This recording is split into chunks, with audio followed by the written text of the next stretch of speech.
Hi everyone. நம்ம acid base பற்றி பார்த்துட்ருக்கோம். இதுக்கு முன்னாடி வீடியோவில் நிறைய ஆசிட் பற்றி பார்த்துருக்கோம். இன்றைக்கி நம்ம வீடியோவில் என்னென்ன ஃபுட் ஐட்டம்ஸில் என்னென்ன ஆசிட் இருக்குது அப்படின்னு பார்க்க போகிறோம். ஸோ நம்ம சேனலுக்கு புதுசாக இருக்க எல்லாருக்கும் ஒரு பெரிய வெல்கம். நான் தான் உங்கள் சஹ்ரா ஃபாத்திமா. நீங்கள் இப்போ பார்த்துட்ருக்குது the science classroom with Zahra.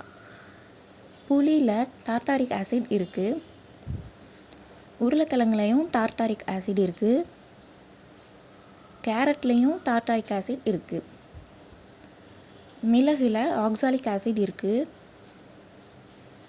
கீரையில் ஆக்சாலிக் ஆசிட் இருக்குது, தக்காளியில் ஆக்சாலிக் அண்ட் மாலிக் ஆசிட் இருக்குது, டீயில் டானிக் ஆசிட் இருக்குது, காஃபியில் கேஃபோடானிக் ஆசிட் இருக்குது,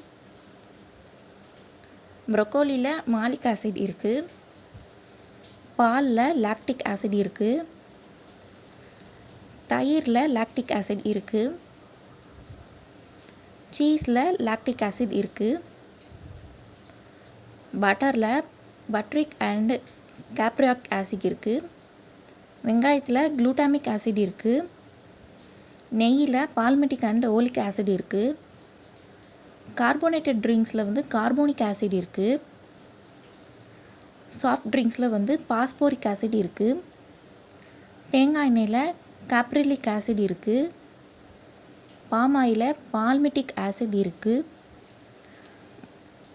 நிலக்கடலை எண்ணெயில் ஆர்ச்சிடிக் ஆசிட் இருக்குது, ஆலிவ் ஆயிலில் ஓலிக் ஆசிட் இருக்குது, மஸ்டர்ட் ஆயிலில் எருக்கிக் ஆசிட் இருக்குது, தேங்காய் பாலில் லாரிக் ஆசிட் இருக்குது, சிக்கனில் பேண்டோதெனிக் ஆசிட் இருக்குது, முட்டையிலையும் பேண்டோதெனிக் ஆசிட் தான் இருக்குது, காளான்லேயும் பேண்டோதெனிக் ஆசிட் தான் இருக்குது. ஸோ நம்ம சேனலுக்கு புதுசாக இருக்கிற எல்லோரும் மறக்காமல் நம்ம சேனலை சப்ஸ்கிரைப் பண்ணிடுங்க. தேங்க்யூ ஃபார் வாட்சிங்.